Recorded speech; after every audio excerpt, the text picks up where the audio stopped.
देश में दलित समाज से जुड़े सवाल एक बार फिर चर्चा के केंद्र में है। कहीं इंसाफ के लिए उठी आवाजों को दबाने की कोशिश हो रही है, तो कहीं अत्याचार के खिलाफ उठता प्रतिरोध एक नई क्रांति की शुरुआत बन रहा है।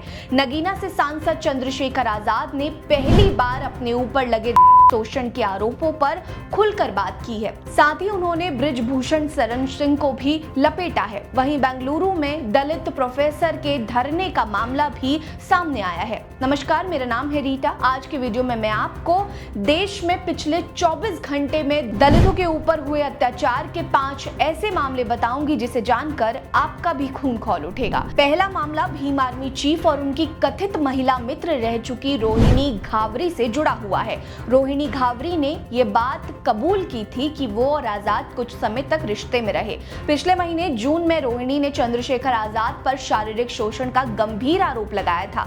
इतना ही नहीं, रोहिणी की ओर से लगातार कई ट्वीट्स किए गए और आजाद से जुड़ा खुलासा भी हुआ था। जब मीडिया ने चंद्रशेखर से इस विषय पर पूछा तो उन्होंने स्पष्ट तौर पर कुछ ना कहते हुए कोर्ट में अपनी बात रखने की बात कही। लेकिन आपको जानकर आश्चर्य होगा कि कोर्ट तो दूर, अभी तक इस मामले में एफआईआर तक दर्ज नहीं हुई है और ना ही किसी नेता की ओर से कोई बयान दिया गया है। इसी बीच रोहिणी ने दिल्ली पुलिस और राष्ट्रीय महिला आयोग पर अपनी शिकायत पर कार्रवाई न करने का आरोप लगाते हुए कहा कि यदि एक सप्ताह के भीतर इस मामले में कोई सुनवाई नहीं हुई तो उन्हें मजबूरन यूनाइटेड नेशंस के सामने भूख हड़ताल पर बैठना पड़ेगा।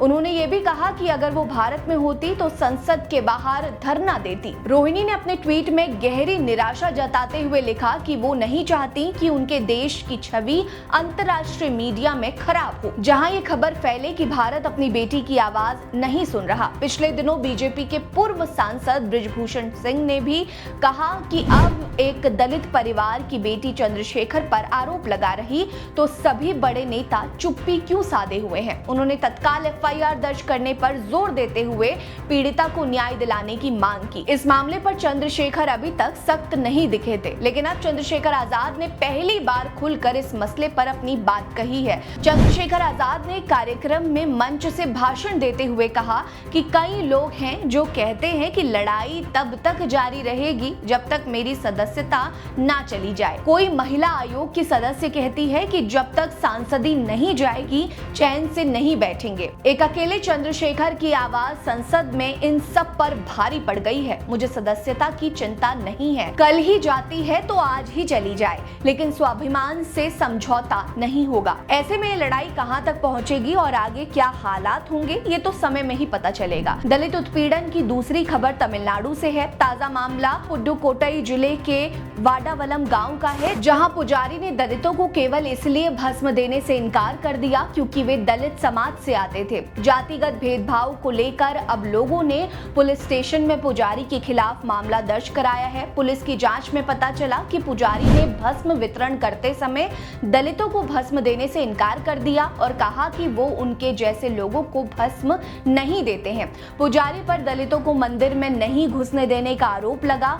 इस मामले में दलित समाज के 7 गांवों की तरफ से कलेक्टर एम अरुणा को पत्र लिखा गया, जिसमें रिक्वेस्ट की गई कि उन्हें मंदिर में प्रवेश करने की अनुमति दी जाए। लेकिन वहीं मंदिर के पुजारी ने इन आरोपों को निराधार बताते हुए कहा कि उन्होंने किसी को भी मंदिर में आने से नहीं रोका है। अब सच्चाई क्या है वो तो जांच के बाद ही पता चलेगा, लेकिन इतना तो स्पष्ट है कि इस मनुवादी पुजारी ने दलित होने के कारण उन्हें भस्म नहीं दिया, जिसके बाद ये मामला खुलकर सामने आया। तीसरा मामला बेंगलुरु से है। कहा जाता है कि पढ़ाई लिखाई करने के बाद आपको समाज में जातिवाद का सामना नहीं करना पड़ता, लेकिन सवाल ये है कि जिन मनुवादियों के रोम रोम में जातिवाद की समस्या बसी है उनसे कैसे बचा जाए। ताजा मामला बेंगलुरु यूनिवर्सिटी का है, जहां दलित प्रोफेसर धरने पर बैठे हैं। उन्होंने यूनिवर्सिटी अथॉरिटी पर जातिगत भेदभाव का आरोप लगाया है।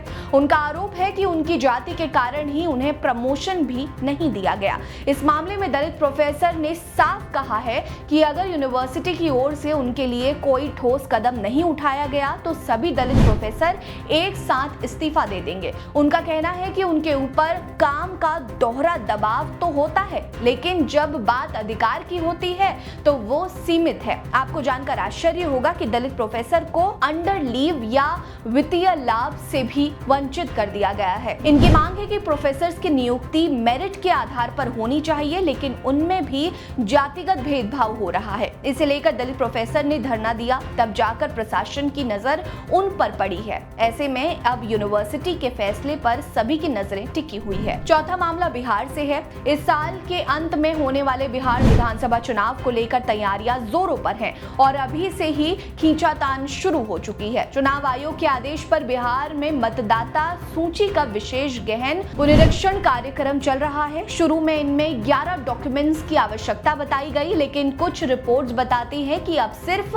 गणना फॉर्म भर देने से भी काम हो जाएगा। चुनाव आयोग ने मतदाता सूची में संशोधन करने का तर्क दिया है। हालांकि इस कार्यक्रम को लेकर विपक्ष पार्टियों की ओर से लगातार सवाल उठाए जा रहे हैं। विपक्षी पार्टियों का कहना है कि दलित, पिछड़ी जाति की विधवा महिलाओं और मुसलमान वोटर्स के नाम काटे जा रहे हैं। विपक्ष का कहना है कि राज्य सरकार जानबूझकर उन लोगों को निशाना बना रही है जो उन्हें वोट नहीं देने वाले हैं। वहीं बिहार के मुख्य निर्वाचन अधिकारी की ओर से सोशल मीडिया पर एक पोस्ट में स्पष्ट किया गया कि यह प्रक्रिया निर्वाचन आयोग की अधिसूचना के अनुसार ही की जा रही है। इस मामले को लेकर बिहार की राजनीति में उथल-पुथल मचा हुआ है। 9 जुलाई को राजद, कांग्रेस और उनकी समर्थक पार्टियों की ओर से बिहार बंद का ऐलान किया गया है।